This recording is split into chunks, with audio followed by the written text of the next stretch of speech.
The Biden administration has revived a plan to put Harriet Tubman on the $20 bill after Donald Trump's Treasury Secretary delayed the move. That's encouraging news to the millions of people who have expressed support for putting her face on the bill. But many still aren't familiar with the story of Tubman's life, which was chronicled in a 2019 film, Harriet.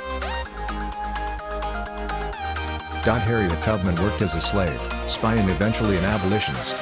What I find most fascinating, as a historian of American slavery, is how her belief in God helped Tubman remain fearless, even when she came face to face with many challenges.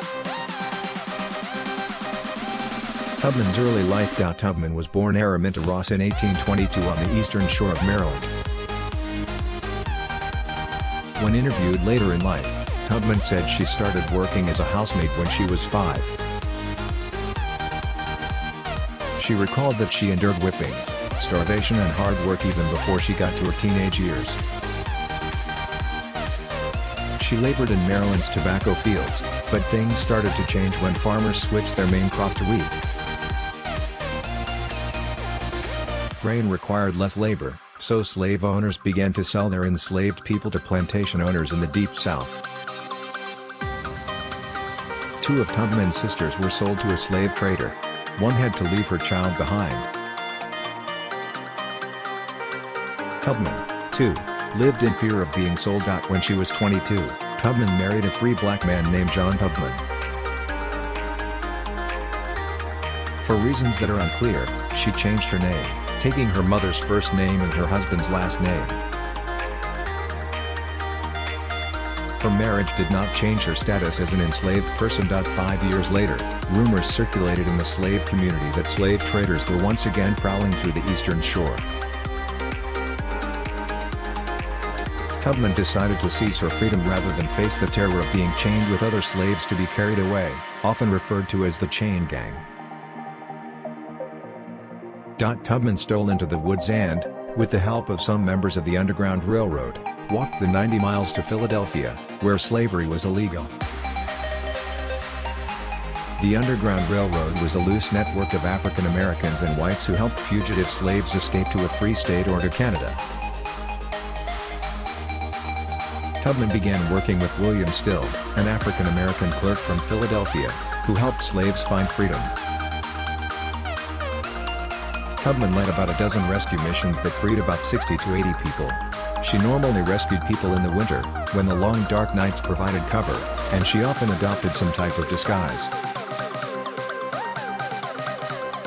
Even though she was the only conductor on rescue missions, she depended on a few houses connected with the Underground Railroad for shelter. She never lost a person escaping with her and won the nickname of Moses for leading so many people to the Promised Land, or freedom. After the Civil War began, Tubman volunteered to serve as a spy and scout for the Union Army. She ended up in South Carolina, where she helped lead a military mission up the Combahee River. Located about halfway between Savannah, Georgia, and Charleston, South Carolina, the river was lined with a number of valuable plantations that the Union Army wanted to destroy. Tubman helped guide 3 Union steamboats around Confederate mines and then helped about 750 enslaved people escape with the Federal troops. She was the only woman to lead men into combat during the Civil War. After the war, she moved to New York and was active in campaigning for equal rights for women. She died in 1913 at the age of 90. Tubman's faith. Tubman's Christian faith tied all of these remarkable achievements together. She grew up during the Second Great Awakening, which was a Protestant religious revival in the United States. Preachers took the gospel of evangelical Christianity from place to place, and church membership flourished. Christians at this time believed that they needed to reform America to usher in Christ's second coming.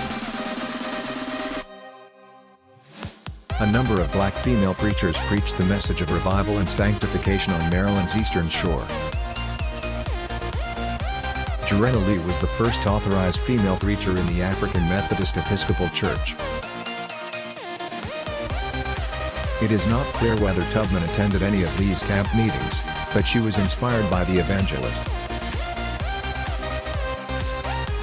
She came to understand that women could hold religious authority. Historian Kate Clifford Larson believes that Tubman drew from a variety of Christian denominations, including the African Methodist Episcopal, Baptist and Catholic beliefs. Like many enslaved people, her belief system fused Christian and African beliefs. Her belief that there was no separation between the physical and spiritual worlds was a direct result of African religious practices. Tubman literally believed that she moved between a physical existence and a spiritual experience, where she sometimes flew over the land. An enslaved person who trusted Tubman to help him escape simply noted that Tubman had a charm, or God's protection. Charms or amulets were strongly associated with African religious beliefs. An injury becomes a spiritual gift. A horrific accident is believed to have brought Tubman closer to God and reinforced her Christian worldview. Sarah Bradford, a 19th-century writer who conducted interviews with Tubman and several of her associates, found the deep role faith played in her life.